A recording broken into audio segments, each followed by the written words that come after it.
मेरे बच्चे, मैं तुम्हारी व्याकुलता समझती हूँ। मैं जानती हूँ कि जिम्मेदारियों के बोझ तले तुम दबे जा रहे हो। अपने परिवार का दुख तुमसे देखा नहीं जा रहा है। ऐसा लग रहा है जैसे पूरी दुनिया का दुख दर्द तुम्हारे ही जीवन में आ गया है। तुम अपने परिवार से इतना प्रेम करते हो कि तुम उनके लिए कुछ भी कर सकते हो, कोई भी खुशी त्याग सकते हो, परंतु उन्हें कष्ट में नहीं देख सकते। कुछ वर्षों से तुम्हारे घर में बहुत तमाशा हो रहा है। दुख दर्द बीमारी से हर कोई वैसे ही परेशान है। उसके ऊपर से तुम्हारे आसपास के लोग तुम्हें परेशान कर रहे हैं। जिनके पास अधिक धन है वह तुम पर दबाव बना रहे हैं। अपनी ताकत का प्रदर्शन करके तुम्हारा हक तुमसे छीन रहे हैं। निरंतर कुछ न कुछ ऐसा हो रहा है। तुम्हारी या तुम्हारे परिजनों की कोई गलती नहीं होती, फिर भी कुछ लोग अकारण ही तुम्हें परेशान कर रहे हैं। तुम्हारे बारे में अभद्र बातें बोल रहे हैं। लोगों से तुम्हारी बुराई कर रहे हैं और लोग भी उन्हीं का साथ दे रहे हैं। किंतु तुम चिंता मत करो।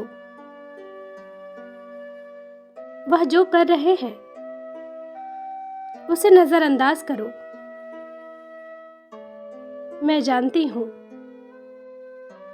उन लोगों की बातें कड़वे घूंट के समान होती हैं, जिसे ना चाहते हुए भी तुम्हें पीना पड़ता है। किंतु तुम्हारा यह मौन व्यर्थ नहीं जाएगा।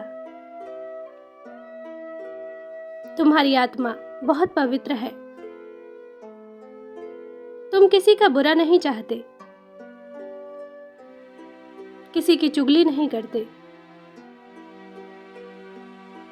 किसी को दुख नहीं देना चाहते। इसलिए जो लोग बेवजह तुम्हें रुला रहे हैं, एक दिन उनका सर्वनाश अवश्य होगा। और तुम देखना, मौत से भी बदतर जीवन होगा उनका। तुम्हें कुछ करने की, कुछ कहने की आवश्यकता ही नहीं पड़ेगी। अपने विनाश का कारण वह लोग स्वयं बनेंगे। उनकी चालाकियां ही उनके जीवन को बर्बाद कर देगी। तुम अपने आप को छोटा या कमजोर महसूस मत करना।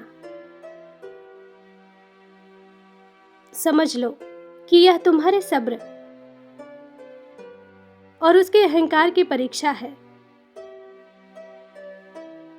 मेरे बच्चे, तुम्हारे जीवन में तनाव बहुत है, इसलिए तुम्हारा मन विचलित हो रहा है। कभी कभी तुम अपनी तुलना दूसरे सफल लोगों से करने लगते हो और फिर हताश हो जाते हो। मेरे बच्चे, एक बात का ध्यान रखना, हर व्यक्ति अपने आप में अनमोल है। तुम मेरी संतान हो। अपने आप को बेबस मत समझना। अपनी शक्ति पर, अपनी प्रतिभा पर कभी संदेह मत करना। तुम्हारी तुलना किसी से हो ही नहीं सकती। भले ही लोग अभी तुमसे अधिक पैसे वाले हैं, समाज में उनकी अलग पहचान है, अलग रुतबा है, किंतु उनके पास वह विवेक नहीं है जिससे वह अपनी प्रगति कर सके, अपनी संपत्ति को आगे बढ़ा सके या कोई नया इतिहास रच सके। उनके पास जितना है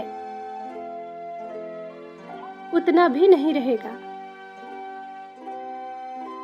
धीरे धीरे करके वह भी नष्ट हो जाएगा। किंतु तुम्हारे पास ज्ञान की ताकत है। केवल 3 वर्ष प्रतीक्षा कर लो। अपनी बुद्धि के बल पर तुम वह इतिहास रचोगे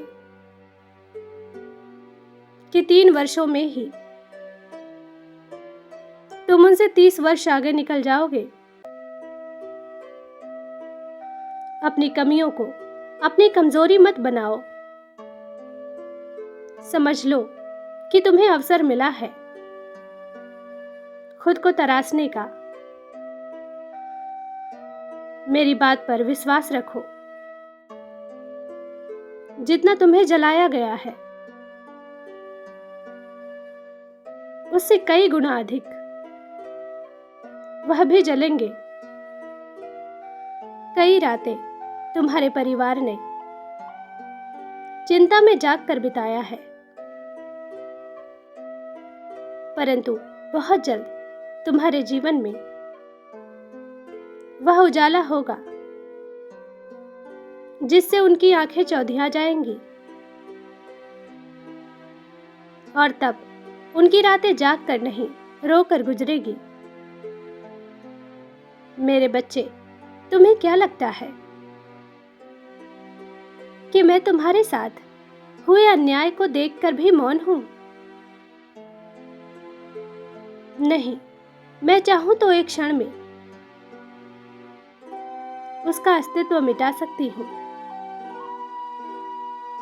उसकी हस्ती मिटा सकती हूं, किंतु मैं चाहती हूं उसे दंड तुम्हारे ही हाथों मिले और ऐसा बहुत जल्द होगा। दंड की प्रक्रिया शुरू भी हो गई है। अपने कर्मों की वजह से वह लोगों की नजरों से गिर रहा है। उसकी ताकत खत्म हो रही है। उसके सभी साथी उसके अपने उसे छोड़कर जा रहे हैं। सबको उसकी चाल समझ में आ रही है। अपने घमंड के कारण, अपने स्वार्थ के कारण उसके भी बहुत सारे शत्रु बन रहे हैं। उसके संबंध बिगड़ रहे हैं। लोगों का हक छीनकर उसने अपना घर सजाया है। अब उसके घर में उत्पात मचेगा। उसके घर के सुख शांति नष्ट होगी। अब वह ऐसा उपद्रव देखेगा जो उसने कभी सोचा भी नहीं था। मेरे बच्चे, तुम्हारे दर्द का हिसाब होगा। बहुत बड़ी सफलता के रूप में तुम्हें न्याय मिलेगा। तुम्हारे परिवार को वह खुशी, वह सुकून मिलेगा जो तुम उन्हें देना चाहते हो, जिसके वह हकदार है। खुश रहो। मेरा आशीर्वाद तुम्हारे साथ है। तुम्हारा कल्याण हो। सच्चे मन से कहो, जय मां काली।